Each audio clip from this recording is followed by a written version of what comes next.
I'm Brienne, and this is my husband Blair. This is our daughter Aubrey and our little guy Ellis. And we're the Evans family. So we are a family of 4. We have Aubrey, who's our eldest, and we have our little guy Ellis, who is, how old is he? 1. And he's off playing right now. So we're originally from Canada. We moved in 2015 to Penn State. Blair was recruited by Penn State to be a professor here in the kinesiology department. We moved pregnant with Aubrey, and we established our family here in the State College area. So we actually don't have any family here in the U.S. It was our first time living and visiting here in State College. Life before she was diagnosed, we were new parents, and we enjoyed hiking, and we have 2 dogs at home, so we enjoyed spending time outside.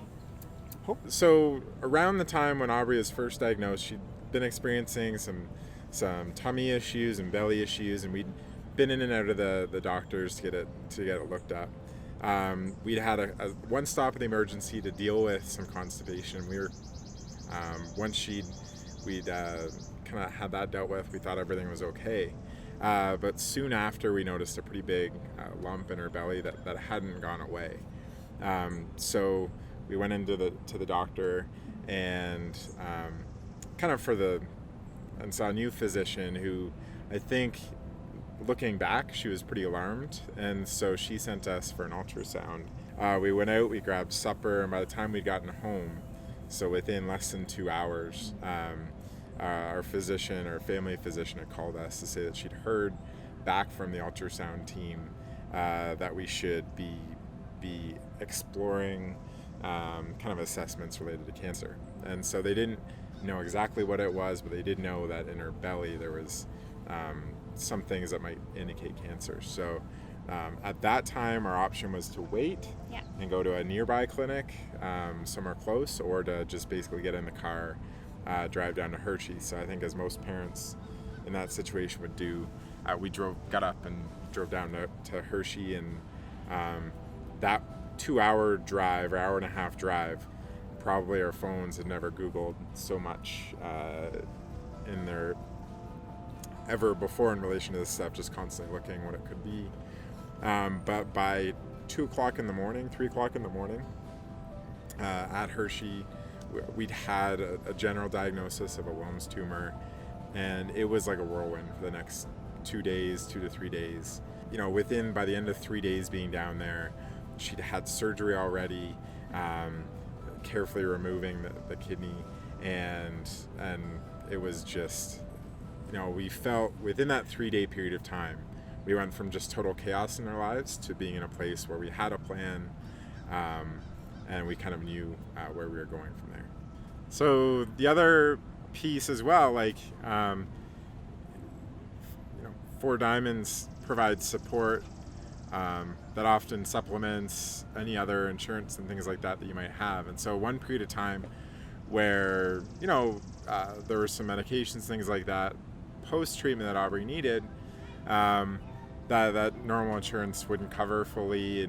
And that was like a time when, the pharmacist sat with us to help to find both, an option that was affordable, but also it kind of took any worry from our mind that she'd be able to get the best medication she could, because she had that added support from Four Diamonds. So our adoptive family was the PSU Cheer Team, and they couldn't be a perfect match for Aubrey.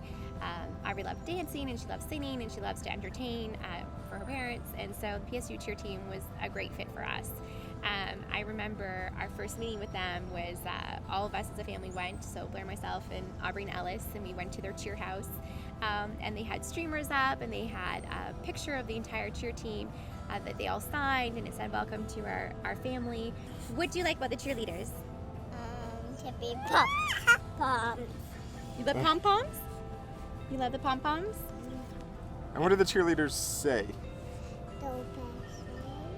Say it loud. Go Penn State. Go Penn State.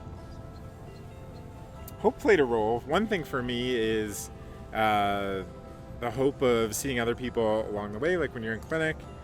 I think one of the things you get hope is you see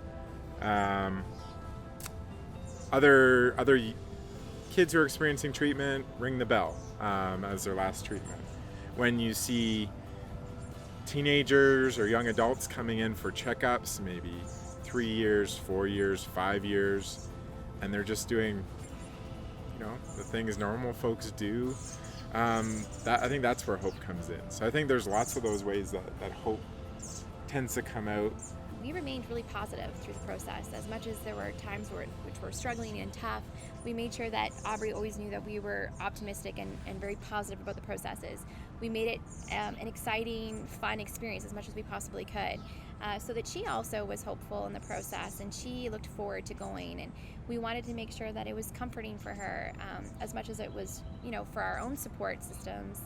And I think that was, as much as we tried through the process, is to remain positive about it. Whether that was every night having a dance party or it was going to the creamery to put on weight on her, we always tried to celebrate the milestones, the good and the bad.